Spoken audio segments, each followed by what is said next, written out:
Welcome back to the channel, everyone. Just a quick update on the Jay Slater case for you. The inquest was held today. According to the Daily Star, the death of Jay Slater has heard that the British teen reportedly stole a Rolex watch around 12 grand, which was revealed in a text message. The inquest heard that Jay sent a text message to Josh in which he said, ended up getting thrown out with two Mali kids, just took an AP, expensive watch, off someone and was on the way to sell it. The witness, Josh Forshaw, resumed in his evidence. He said that Jay told him he'd sell the watch strap for 10 quid, which he claims is slang for 10 grand, not 10 quid. It was also mentioned his bank account provider declined two debit card payments, one at 9:10 p.m. for €320, and the second one was for €160 just a minute later. Josh also told the inquest that Jay sent him a picture showing knives down his trousers. The inquest, which has been taking place in Preston, has been attended by Jay's family. In the evidence, Josh said to Jay that he told him he would sell the watch strap. He had the knife as form of protection, according to Josh. He does admit that he didn't inform Spanish police about the image.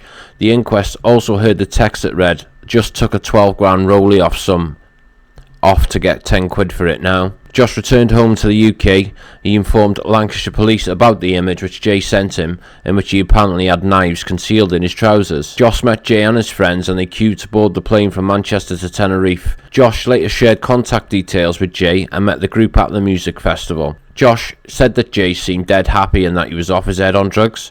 Recently it was revealed that Jay had drugs in his system before his death. Toxicologist Dr. Stephanie Martin told the inquest that although tests when someone who has been dead for some time are extremely challenging, she determined that Jay had ecstasy in his system at the time of his death. Josh, who said he had drunk 10 to 15 vodkas that night, said Jay asked him to break an MDMA pill in half for him. Also present in his system was a cocaine metabolite, which is present when cocaine is taken after the time as the same consumption as alcohol. It's impossible to say, the doctor said, when Jay took the drugs, but it's likely within a day or so of his death. At the time his body was found, the Spanish authorities also carried out their own toxicology tests. Ketamine was also found in Jay's system. Adding to this, the inquiry heard that the cause of death for Jay was down to a head injury. In July last year, his body was found 4 weeks after the initial missing person report in an inaccessible ravine close to where his mobile location had last been active. At the time, his phone had drained a battery. The teen had travelled to an Airbnb in the remote Musca village, northwest Tenerife, in the early hours of June 17, following the music event. We all know about that. So that's if you want to go by the Daily Star. If you prefer to go by Sky News, they're focusing more on his friends. Friends of Jay Slater have failed to appear as witnesses at an inquest to his death. The coroner heard that the British teenager had drugs in his system. His mother Debbie, stepfather and other family members attended the inquest into Mr. Slater's death at Preston Coroner's Court.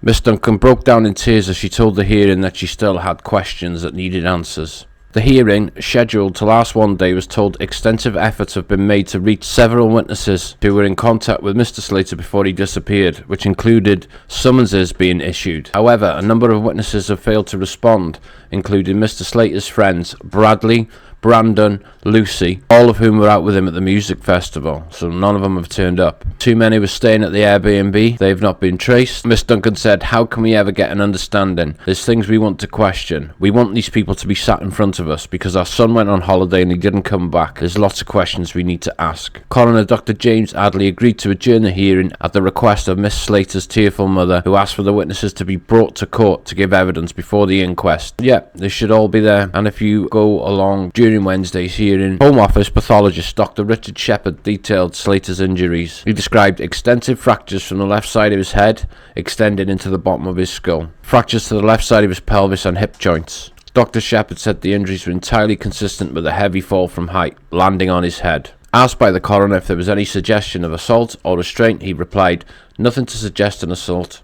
Gripping, holding, nothing of the sort. The injuries were so severe, I have no doubt he had been instantly unconscious from the moment of that blow to the head. Death could have well been instant. It doesn't take a massive fall from height to kill you. An inquest into Jay Slater's tragic death was today adjourned after key witnesses failed to be brought to Preston. It means 11 months on from the 19-year-old's disappearance in Tenerife, his grieving family are still without answers. Jay was on holiday with friends Lucy Law and Brad Hargreaves to attend the NRG festival on the island when he vanished on June 17th. The teenager travelled to the mountainous village of Masca with two men in the early hours before leaving at around 8 AM. He made a final call to friend Lucy to say he was lost, dehydrated and his phone only had 1% battery. After an agonising 29-day search, Jay's body was found in the remote area, and a post-mortem confirmed he had fallen and hit his head. An inquest today dredged up painful details surrounding his disappearance and death, but failed to shed any more light on the glaring gaps in the case. What didn't help this was the fact that crucial witnesses did not attend the hearing.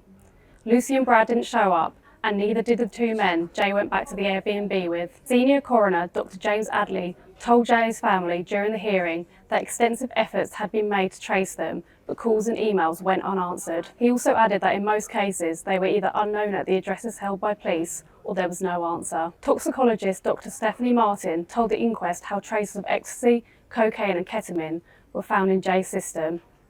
She said because of the length of time between Jay's death and the samples being taken, they were unable to say if he was under the influence of drugs when he fell.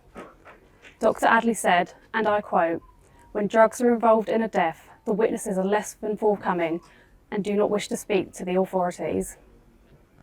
One witness did appear by video link. Josh Forshaw met Jay as they boarded the plane from Manchester to Tenerife. He said he received a message from Jay before he disappeared that said he had been thrown out of a club after stealing a luxury watch strap. Josh claimed Jay had said he planned to sell it for £10,000. When asked how Jay seemed on the night, Josh said Jay seemed happy, excited, and seemed to be, and I quote, off his head on drugs. But so many questions remain unanswered. Was a Rolex really stolen? Why did Jay leave the Airbnb? Why did he walk the wrong way? Why didn't he charge his phone? Jay's mum Debbie rightfully pleaded with the coroner to bring Ayab Qasim and Stephen Rockus, the two men Jay went back to the Airbnb with, to the hearing to be quizzed. Jay had been at the NRG festival in South Tenerife. He'd been staying at an apartment complex in Los Cristianos. But after the festival, he went to a different apartment in the Masca area, where he stayed on Sunday night. His last recorded location showed him in rural Deteno Park, a mountainous area popular with hikers. One of his friends, the last person known to have spoken to him, says he called her on Monday morning to say he was lost, in need of water, and only had 1% phone battery. He told her he was walking back to his apartment after missing the bus. That would have been an 11-hour walk. At 9:04 a.m. on Monday, he was reported missing. So, there we go. That's the update for Jay Slater. Just a little bonus video. Thanks very much, guys. See you on the next one.